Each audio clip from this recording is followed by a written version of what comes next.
My name is Kendall Franklin, and this is my final project.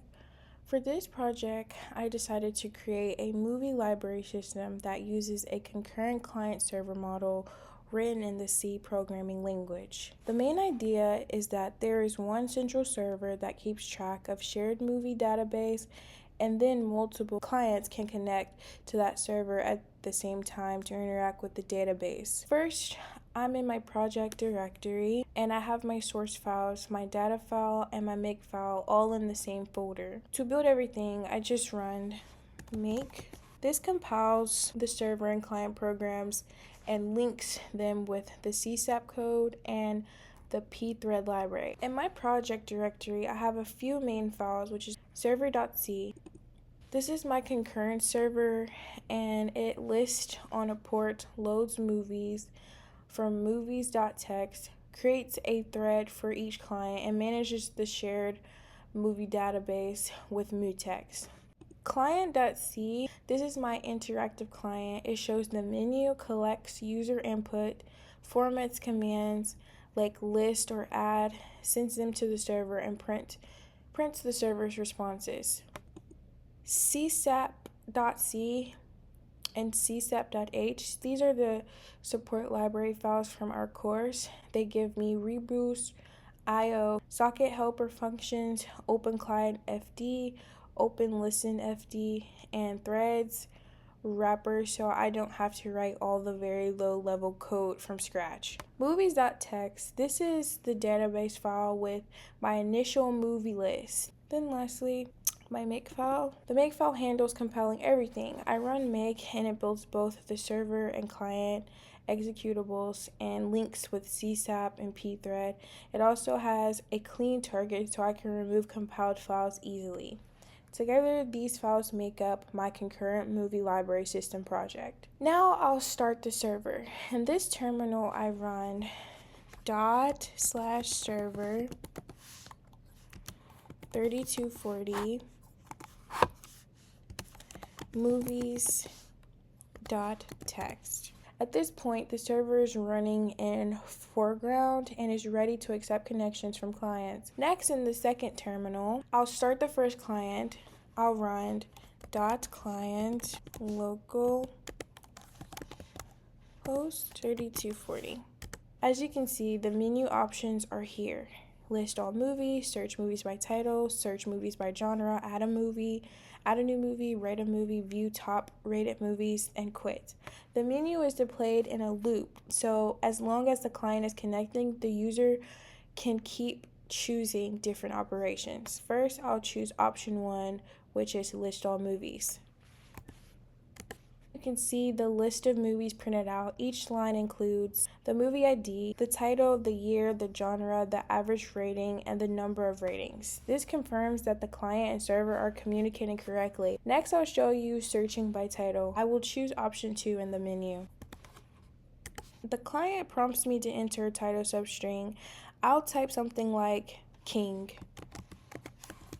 You see only movies whose titles contain the word King.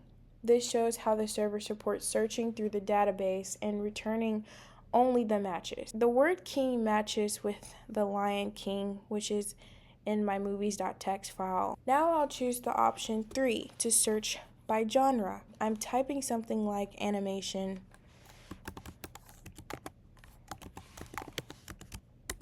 On the client side, I see only the animation movies, so already with this first client, I've demonstrated list all movies, searching by title, searching by genre. Now I'm going to demonstrate concurrency by starting a second client. Now I have 2 different client processes running at the same time. Both of them are connected to the same server on port 3240.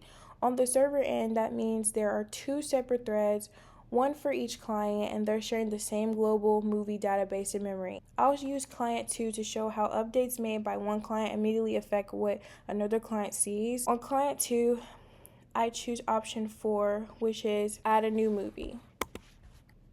I'll say the Kindle story.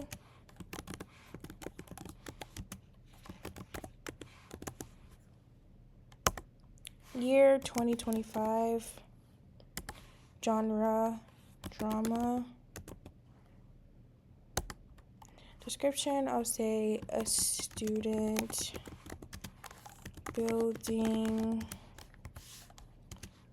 a concurrent movie server project. The server then responds, okay, added movie with the ID 6, which is listed here. I see that confirmation message printed out. Now I'm going to go back to client 1, which is still running. I'll choose option 1 again to list all movies. Now the list that the server sends back includes the new movie, The Kindle Story, with the IDs, year, genre, and default rating values. This is important because it shows that even though the movie was added from client 2, the changes immediately affect what client 1 sees. Since they both are connected to the same shared server state, this is a clear demonstration of both in shared database and the fact that the server is handling multiple clients concurrently. Next, I'll show you the rating feature and how it interacts with the top rated list. Let's say the new movie ID has ID 6. On client 1, I will choose option 5 to rate a movie. The client prompts me for the movie ID. I will type 6. Then it prompts me for a rating between 1 and 5. I'll enter 5. To the server looks up movie ID 6, and if it exists, it updates the rating _ SOM by adding 5 and increments the rating count by 1. The server responds with a message, okay, rated movie 6 with rating 5. Now I switch to client 2. On client 2, I again choose option 5, enter the same ID 6, and then this time I'll give it the rating of 4.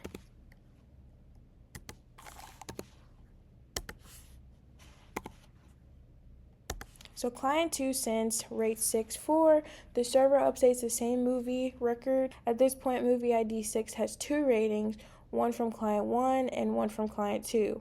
Now on either client, I can choose option 6, which is view top rated movies. When I select option 6, the client asks me how many movies I want to see. I'll type 5 for the top 5. The average rating reflects both ratings we just added.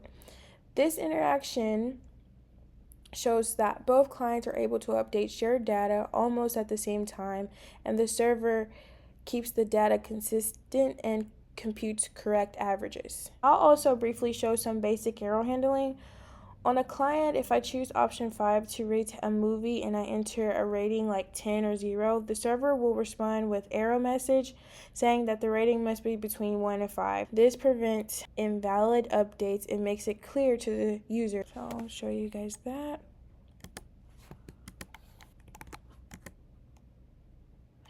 See, it says server error rating must be between 1 and 5. When I'm done with the client, I choose option 7, which is quit.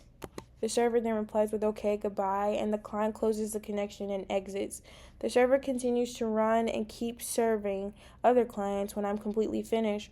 Once I shut down the whole system, I go back to server terminal and stop the server with Control-C. Overall, this project was very fun to do.